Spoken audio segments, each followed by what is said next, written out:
The frost hits my skin like fire. I'm on my knees in the snow, and every person I have ever loved is already dead around me. Frozen mid-scream, frozen mid-reach. My little sister's hand is still stretched out toward mine, inches away, forever unfinished. And I remember every second of how we got here. That's the part that breaks me. I remember it all, and I couldn't stop any of it. The sky above Seryong City isn't blue anymore. It hasn't been blue in 3 days. It's the color of dead ash, and the cold pouring out of it doesn't feel like winter. It feels like something alive, something hungry, crawling into every lung in the city and freezing them solid from the inside.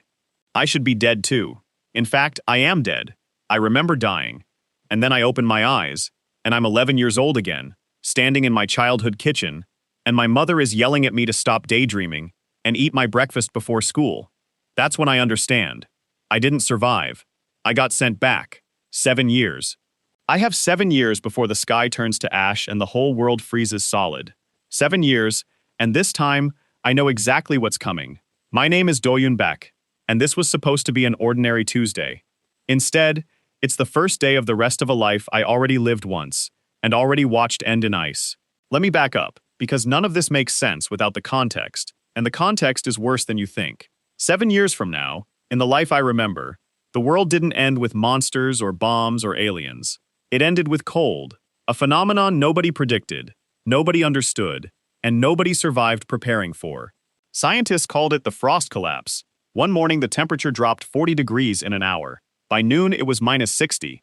By nightfall, entire cities were tombs of ice, and the people inside them were statues, caught in whatever they were doing the second it happened. I remember the panic. I remember my neighborhood turning into a stampede of people who had no idea that running wouldn't save them, that nothing outran a sky that had decided to kill everyone at once. I remember watching my sister freeze on our apartment stairwell because we didn't leave 3 minutes sooner. 3 minutes. That's the gap between my sister living and my sister becoming a statue I had to walk past every day for 2 years, while the survivors tried to dig out some kind of life in the wreckage. I remember the 2 years after that even more clearly, because those were the years that turned me into someone I don't recognize when I think back on it. Someone who learned to fight for a can of preserved rice. Someone who watched people he used to call neighbors kill each other over a working generator. Someone who eventually died too, buried under a collapsed shelter that ran out of food a week before the rescue that never came. And now I'm 11, holding a spoon over a bowl of rice porridge, and my mother is still alive, and my sister is upstairs complaining about her homework, and I have 7 years. Here's the part that should scare anyone listening to this. I'm not scared. Not anymore. I spent 2 years learning exactly how the end of the world works, exactly what kills people first, exactly what nobody thinks to prepare for until it's too late. And now I get to use every single piece of that knowledge before disaster ever happens. That's the premise. That's the whole engine of this story. A second chance, a countdown clock the whole world doesn't know is ticking, and one kid who refuses to lose the people he lost the first time. Naturally, my first move is insane. I skip school. At 11 years old, days after waking up in my own past, I skip school, walk 2 hours to the edge of the city, and start scouting an abandoned subway maintenance tunnel that I remember, from my future memory, staying dry and structurally sound through the entire frost collapse. My teacher calls my mother panics. I get grounded for a week. Worth it. Because I now know something nobody else on Earth knows. I know the shape of the apocalypse before it happens. I know which buildings crack under the ice load and which ones hold. I know which water sources freeze solid and which underground ones stay liquid. I know exactly which government stockpiles get looted first and which remote depot survivors never think to check until it's too late. And I know I have 7 years to turn all of that knowledge into something real. A fortress, supplies, a place where the people I love don't die 3 minutes too slow. The next few years are less epic manhwa training montage, and more 11-year-old commits several forms of light fraud. And honestly, that's the part I'd change least if I could go back and redo it again. I start small. I convince my mother, using information I definitely shouldn't have as a child, to invest in 2 things: canned goods on sale and a small storage unit near that same maintenance tunnel. I tell her it's for emergency preparedness, because kids are obsessed with disaster movies, right? She laughs it off but goes along with it because it's cheap and it makes me happy. She has no idea I'm not playing pretend. I'm building chapter 1 of the only plan that matters. By the time I'm 13, I've recruited my first real ally, and this is where the story stops being just about me. Her name is Seren Ha, the girl who sits 2 seats behind me in class, the one everyone quietly avoids because her father runs one of the biggest logistics companies in the city, and everyone assumes she's spoiled, cold, untouchable. In my old life, I barely spoke to her. In my old life, Seren Ha died on day 2 of the collapse, trapped in a company warehouse that no one thought to check because everyone assumed the boss's daughter would already be somewhere safe. She wasn't. She was working late, helping load emergency inventory for a client, when the temperature dropped and the warehouse doors froze solid. This time, I get there first. I tell her something that should sound insane. I tell her that in 7 years the world is going to freeze overnight, and if she's in that warehouse when it happens, she's going to die there. She looks at me like I've lost my mind, which, fair. Then I tell her the exact street name of the warehouse, the exact shift schedule she hasn't even been assigned yet, details a random classmate should have no way of knowing. That's when her expression changes. "How do you know that?" she says, and her voice isn't mocking anymore. It's careful, quiet, almost afraid. I don't tell her everything, not yet. I tell her enough. I tell her the world is going to end in ice, and I'm the only one who remembers it happening before. She could have called me crazy. She could have walked away and told everyone in school that Doyun Baek has officially lost it. Instead, she looks at me for a long moment, and then she says the line that changes the entire trajectory of this story. "Then show me what you're planning, and if you're lying to me, I swear I will make your life miserable." That's Seren Ha. Sharp, suspicious, absolutely unwilling to take anything on faith, and exactly the kind of person I need standing next to me for the next 7 years, because someone needs to keep me from getting too confident, too fast, too careless with the timeline I've been given. She becomes the second person who knows the truth, and she becomes, without either of us admitting it out loud for a very long time, the person I trust with things I don't even tell my own family. By 14, our operation stops being a kid's hobby and starts being something real. Seren uses her access to her father's company records, quietly, carefully, to identify actual emergency supply routes, cold storage facilities, backup generators. I use my future knowledge to tell her which ones survive the collapse and which ones get destroyed in the chaos before anyone even reaches them. We start converting an old decommissioned subway depot, the one I scouted years earlier, into what I privately start calling the fortress. Concrete walls built to hold pressure. An underground water source I know stays unfrozen. Storage racks slowly filling with preserved food. Medical supplies, fuel, and tools that most people wouldn't think to stockpile until it's already too late to get them. This should be the part where everything goes smoothly. It doesn't. At 15, someone notices. His name is Tae-hwan Yoon, a local contractor's son with more muscle than patience, and a serious grudge against anyone who makes him look stupid in public. He catches Seren and me moving supplies into the depot after school, assumes we're either stealing from his father's construction site or running some kind of scam, and decides the correct response is to corner me in an alley with 2 of his friends. In my old life, I would have taken the beating and called it a bad day. This time, I have 2 years of survival memory that taught me things about desperation and violence that no 15-year-old should know. When Taewon grabs my collar, I don't panic.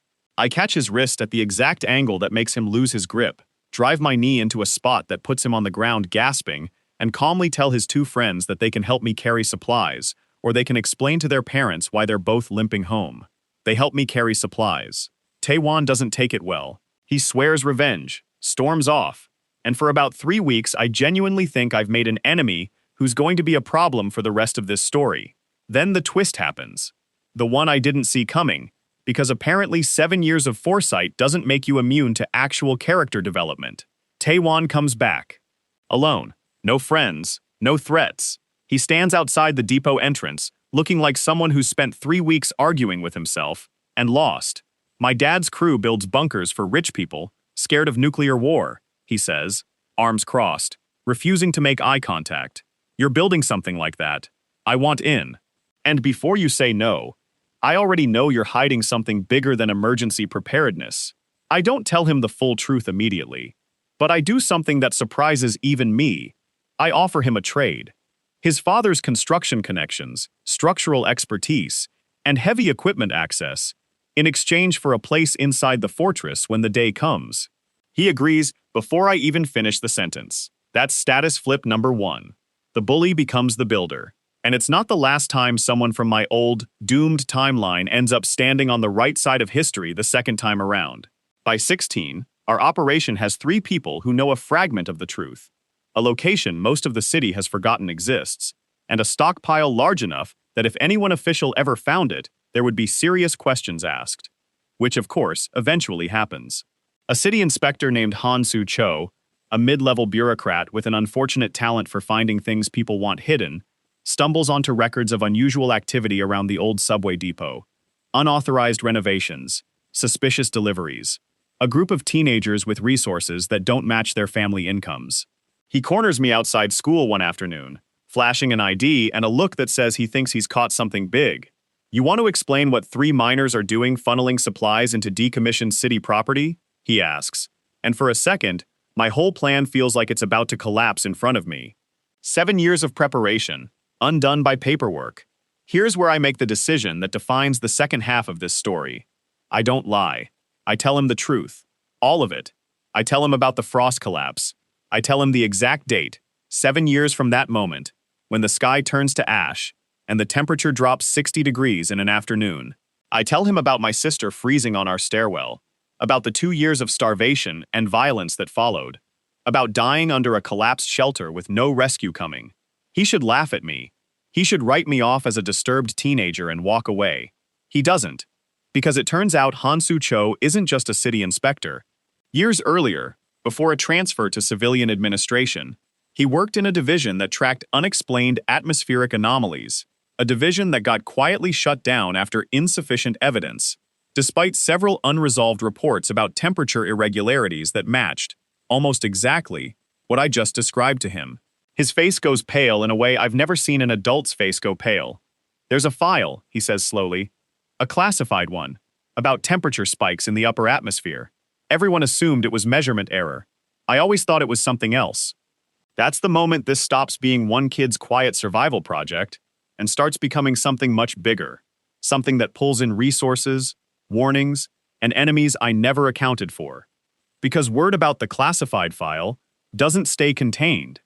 And the wrong people start asking why a low-level inspector is suddenly requesting access to shut down atmospheric research. By 17, we have real infrastructure, water, food stores rotated properly so nothing spoils, backup power, a growing, quiet network of people who know pieces of the truth and are working, each in their own way, toward the same deadline.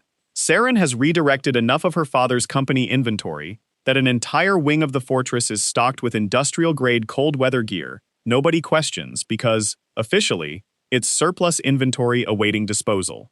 Taewon's crew has reinforced the depot's structure to handle loads that would make actual engineers ask uncomfortable questions. Hansu has quietly resurrected pieces of the shutdown research division, feeding us confirmation, piece by piece, that the anomaly is real, and worse, that it's accelerating faster than my memories predicted. That last part terrifies me more than anything else in this story so far. Because in my old timeline, the frost collapse happened when I was 18.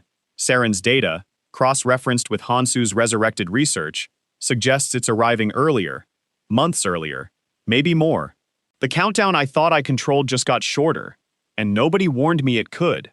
That's the reversal that changes everything about how this story moves from here. Because up until this point, I had the luxury of time.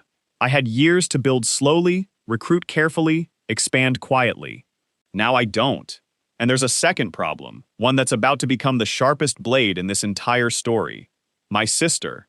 Her name is Doyun Baek, 16 years old in this timeline. The same girl whose frozen hand I watched reach toward mine on our apartment stairwell in the life I already lived. In this life, she's alive, laughing, annoying, wonderfully, painfully normal, completely unaware that her older brother has spent 6 years quietly rebuilding the world around her survival. She's also started asking questions, sharp ones, because Doyun Baek was never someone who accepted "it's a hobby" as an answer for 6 years of disappearing after school, strange friendships with a corporate heiress, a former bully, and a government inspector, and a location she's noticed me returning to over and over without ever explaining why. One night, she follows me. I don't notice until she's standing in the depot entrance, staring at rows of supply shelves that should not exist under an abandoned subway station, staring at Saren and Taewon and Hansu, staring at me like she's looking at a stranger wearing her brother's face. "What is this?" she says, and her voice is shaking in a way that breaks something in my chest, because I remember exactly how her voice sounded the last time it shook like that, moments before the ice took her. I could lie. I have 6 years of practice lying to keep this project hidden, but I don't lie to her, not about this. Not ever again. I tell her everything. The collapse, her death, the 2 years after, my death, the second chance I never asked for and refused to waste. She doesn't cry, which surprises me. She goes very quiet instead, the kind of quiet that's worse than tears, and then she asks one question that guts me completely. Was I scared? When it happened, I don't answer right away, because the honest answer is, yes, she was terrified, and I was 3 minutes too slow to save her, and I have relived that exact memory every single night since I woke up 11 years old, in a kitchen that smelled like breakfast instead of ash. Not this time, I tell her instead. This time you won't be. That's the emotional core of everything that happens next, and it's also the moment the story's stakes stop being abstract. This isn't just survival planning anymore. This is a promise, made out loud, to the one person whose death defined every decision I've made since I got this second chance. At 18, 6 months before the date I remember the sky turning to ash, everything accelerates at once. Hansu's resurrected research team confirms the anomaly is entering its final destabilization phase, faster and more violent than any historical data predicted. Saren's father's company starts noticing the sheer volume of inventory being redirected and launches an internal investigation that threatens to expose everything before we're ready. Taewon's construction crew hits a legal wall, trying to finish structural reinforcements on property that, technically, none of us actually own. And then, the moment that should have destroyed this entire plan, someone leaks it, not maliciously, not intentionally. A junior researcher on Hansu's resurrected team, panicked by what the data shows, breaks protocol and posts an anonymous warning online about an imminent, catastrophic temperature collapse. It should be dismissed as internet paranoia. It isn't, because government censors, quietly and independently, confirm the same numbers within 48 hours. The city doesn't panic yet, but people start asking questions. And questions lead investigators straight toward the strange group of teenagers who've spent 6 years quietly stockpiling an underground fortress full of exactly the kind of supplies you'd need to survive exactly the kind of disaster now leaking into public awareness. We get one warning, one chance to either lock down the fortress and protect what we've built, or lose everything to a government seizure the moment officials realize a functioning survival shelter already exists, built by civilians, stocked better than most official emergency plans. This is the climax.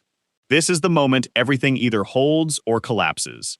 3 men in unmarked jackets, flashing credentials that mean nothing to any of us because we don't recognize the agency, show up at the depot entrance 8 days before the date I remember as the end of the world.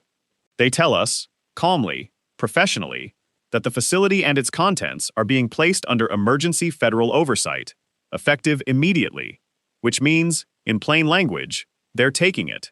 Everything. 6 years of my life, Saren's stolen inventory, Taewon's structural work, Hansu's resurrected research, Yeren's promised safety, all of it, gone, absorbed into some bureaucratic emergency plan that won't move fast enough, won't prioritize the right people, won't save the people I've spent 7 years terrified of losing again. I do something I never expected to do. I stand in that entrance and I tell them the truth. All of it. Exactly the way I told Hansu years earlier. Except this time there's no room for hesitation, because there are 8 days left and I refuse to lose this fight over paperwork. I've already lived through this collapse once, I tell them, loud enough that Saren, Taewon, Hansu, and Yeren all hear it at the same time, some of them for the first time in full. I died in it. I watched everyone I love die in it. Everything in this depot exists because I refuse to let it happen again. You can seize the building. You can seize the supplies, but I guarantee you don't have 7 years of knowledge about exactly how this disaster unfolds, and without that, your emergency plan fails in the first 6 hours. For a long, brutal second, nobody moves. Then the lead agent, a woman with sharp eyes and no patience for nonsense, asks the only question that matters. Prove it. So I do. I give her the date, the exact hour, the first 3 neighborhoods that lose power before the visible collapse even begins, the subway lines that flood before they freeze, the exact behavioral pattern of the temperature drop that no publicly known model has predicted correctly. 48 hours later, 3 of those predictions come true, exactly as I described them, in front of agency scientists who have spent the entire leaked warning period insisting the collapse timeline was still uncertain. That's the moment the entire equation flips. Instead of seizing the fortress, the agency starts reinforcing it. Instead of scattering our supplies into some slow bureaucratic distribution plan, they let us keep control of the depot, on the condition that we help expand it, fast, using government resources we never had access to before. Because I am, without exaggeration, the only person on Earth who knows exactly how this disaster unfolds hour by hour. 6 days before the collapse, the fortress isn't just our secret shelter anymore. It's the single most prepared survival site in the city, protected, expanded, and stocked beyond anything I imagined possible when I was an 11-year-old skipping school to scout an abandoned tunnel. 2 days before, Yeren moves in early, along with our mother, who still has no idea her son predicted the end of the world 7 years in advance, only that some kind of government emergency shelter program selected our family for early relocation. I let her believe that version of the truth, for now, because there are some things that are easier to survive than to explain in advance. The night before the collapse, I stand at the depot entrance with Saren beside me, the same girl who once threatened to make my life miserable if I was lying to her, now standing shoulder to shoulder with me on the edge of the exact disaster I promised her we'd survive. "You actually did it," she says quietly, staring up at a sky that's already starting to shift color at the edges. A warning, only the two of us fully understand. 7 years, and you actually built something that might work. Might, I repeat, because even now, even after everything, I'm not naive enough to promise perfection. Might isn't nothing, though. Might is a whole lot better than what we had the first time. She doesn't answer right away.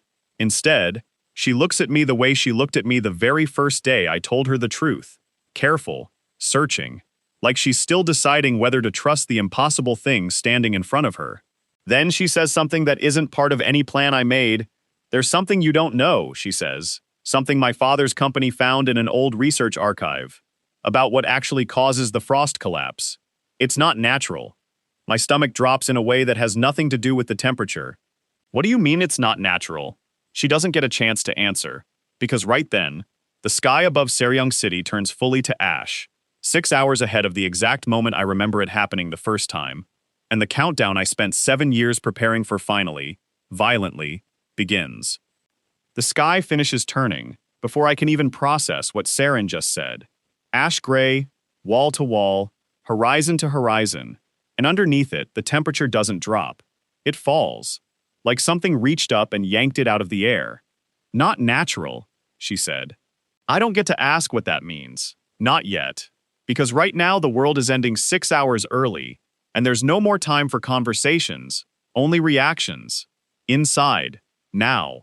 My voice comes out sharper than I mean it to, but sharp is what the moment needs. Saren doesn't argue. She's already moving, already shouting toward the depot entrance. And for one strange second, I catch myself thinking, this is it.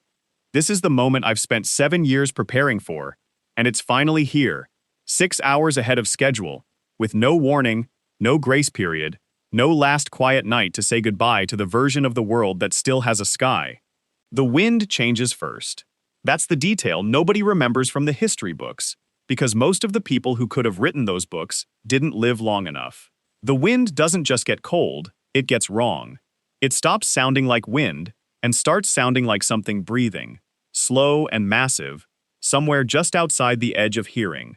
I grab Saren's arm and pull her through the depot entrance, and behind us, I hear the first scream from somewhere up on the street. Not a scream of pain, a scream of confusion. The kind of scream that comes from someone whose brain hasn't caught up to what their body already knows. 6 hours. I had 6 more hours in my head. 6 hours to get Yeren settled, to walk my mother through the cover story one more time, to make sure Hansu's team had the last research upload secured. Instead, I have right now. And right now, the fortress doors are only half sealed because nobody expected to need them sealed until tonight. That's the first mistake the timeline never told me about. Not because I got the date wrong, because I trusted the date at all. Inside, the depot is chaos in the specific, controlled way I designed it to be. This is the part I actually did right. 6 years of preparation means that even when the schedule breaks, the shape of the plan doesn't. Supply crates are color-coded. Cold weather gear is staged by section.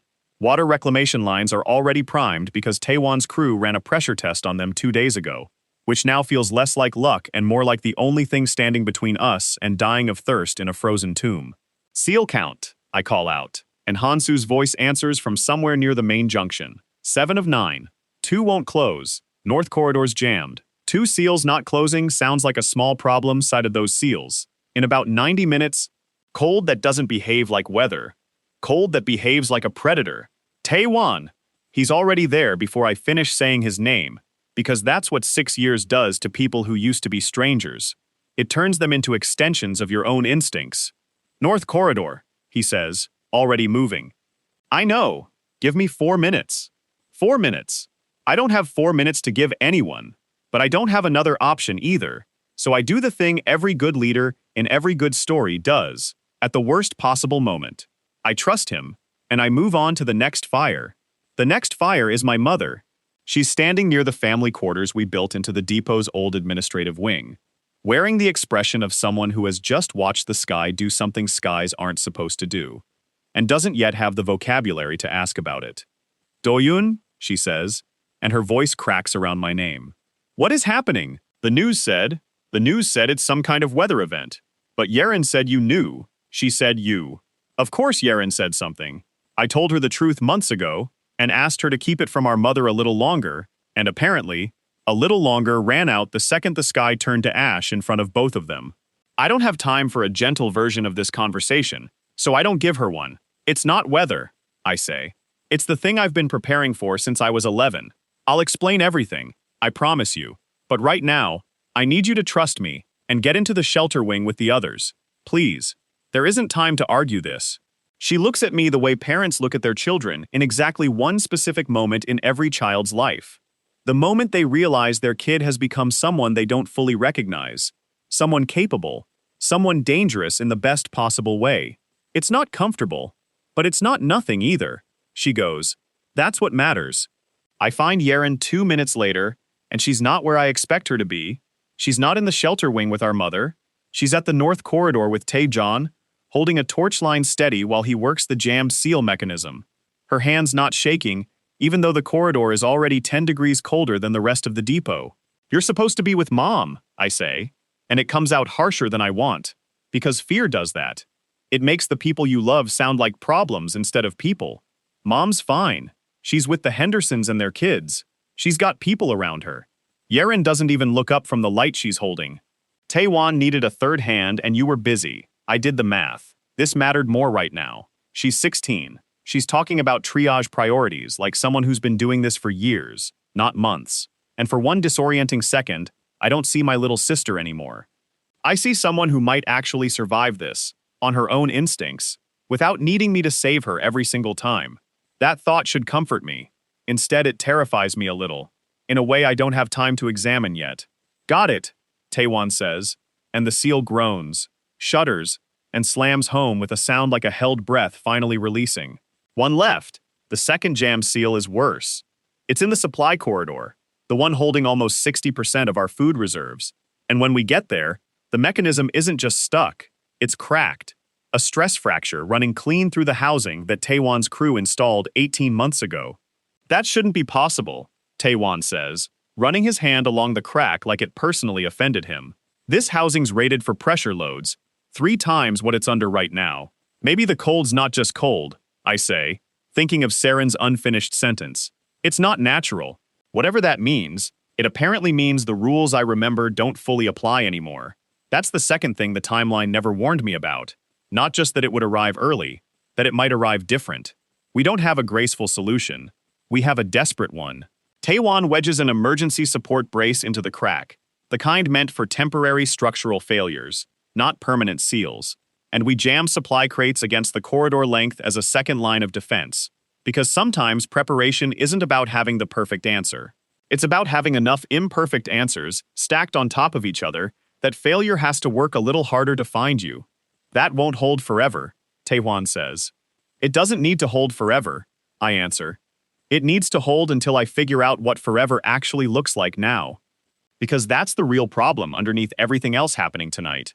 My knowledge, the 7 years of foresight I built this entire plan on, was built on a version of events that just proved it doesn't fully apply anymore. The date was wrong.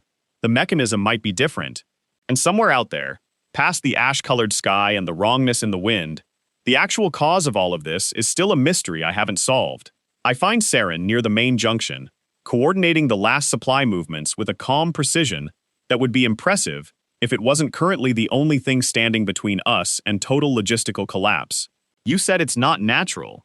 I say, no preamble, because there isn't room for one. Tell me what you meant now.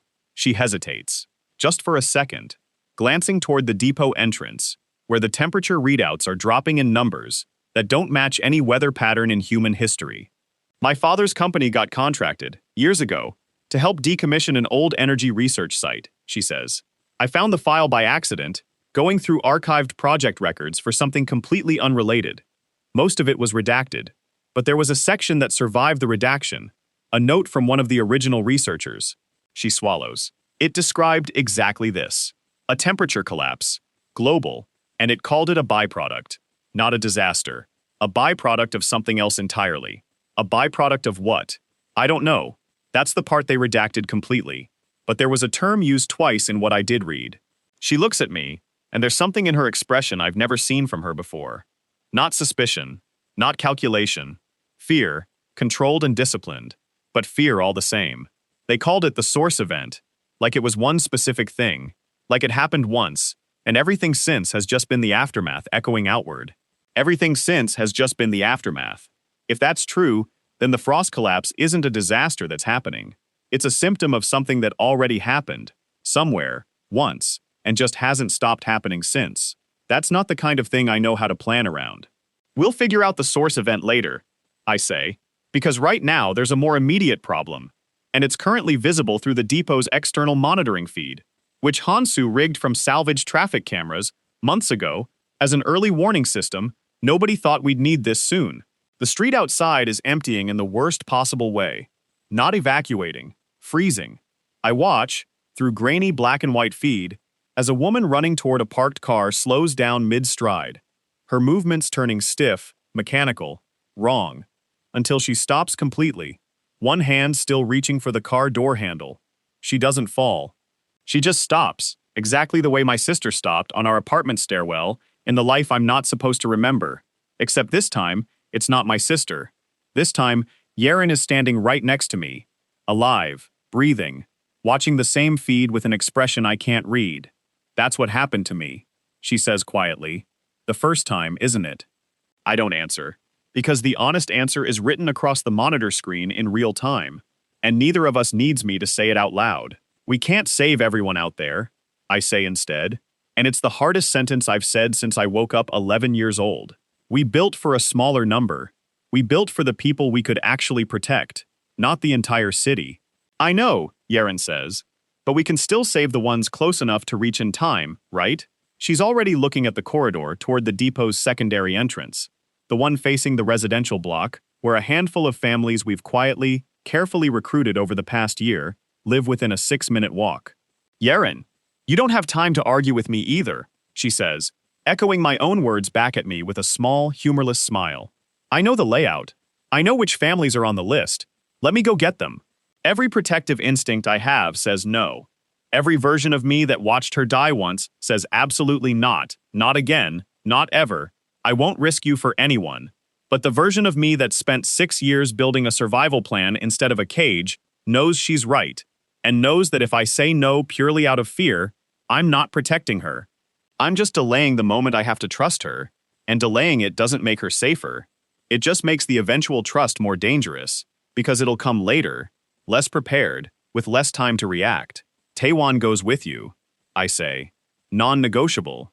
6 minutes there, 6 minutes back, and if the temperature readout drops past -20 before you're inside again, you turn around immediately, no matter who you haven't reached yet. Say it back to me. -20, turn around, no matter what, she repeats. And there's something steady in her voice that wasn't there a year ago. Something that used to be my little sister, and is quickly becoming someone else entirely. Someone capable. Someone who might actually survive this world without me standing between her and every single danger in it. Taewon nods once, grabs a support pack, and the two of them are gone before I can second-guess the decision any further.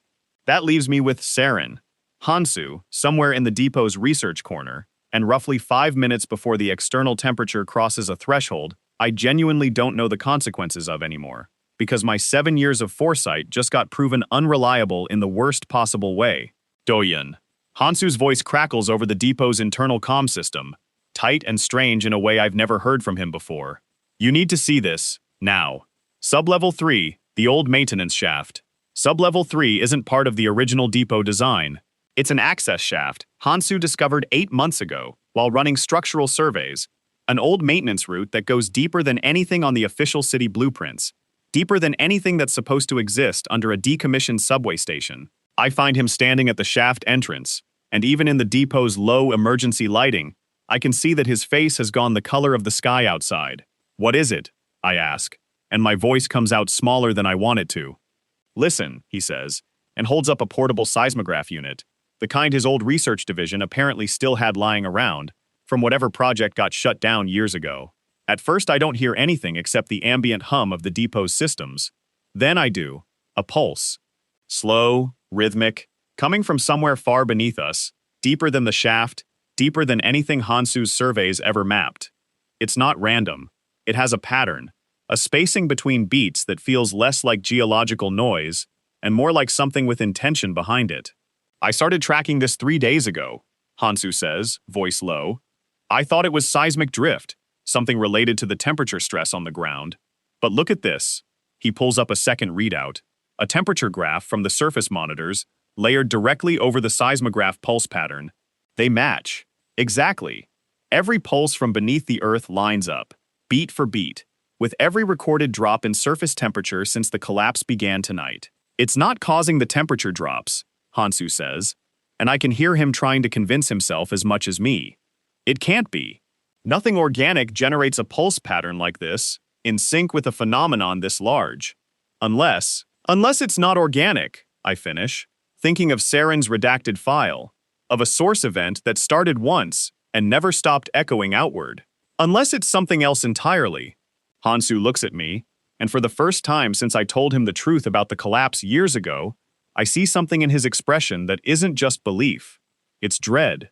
The specific, particular dread of someone who used to work in a division built to study exactly this kind of anomaly, a division that got shut down before it found an answer. There's something down there, he says quietly. Something that's been pulsing in sync with every stage of this collapse since it started tonight. And whatever it is, it's buried deep enough and old enough that I don't think it started tonight at all. Outside, the readout on the depot's external monitor drops past -15. 14 minutes since Yeren and Taewon left for the residential block. I do the math without wanting to, the same math I've been doing for 7 years, except now the numbers refuse to stay where I remember them being. How deep does that shaft go? I ask, staring down into the dark, listening to a heartbeat that shouldn't exist, pulsing in perfect time with the death of everything above it. Hansu doesn't answer right away. When he finally does, his voice is barely above a whisper. I don't know. But whatever's down there, Doyun, I don't think it's been buried by accident. And I don't think it's been sleeping quietly this whole time either. Behind us, the depot's external comm crackles to life, Saren's voice cutting through, sharp with urgency. Doyun, get up here, now. Yeren and Taewon are back, but they're not alone, and you need to see what walked in with them.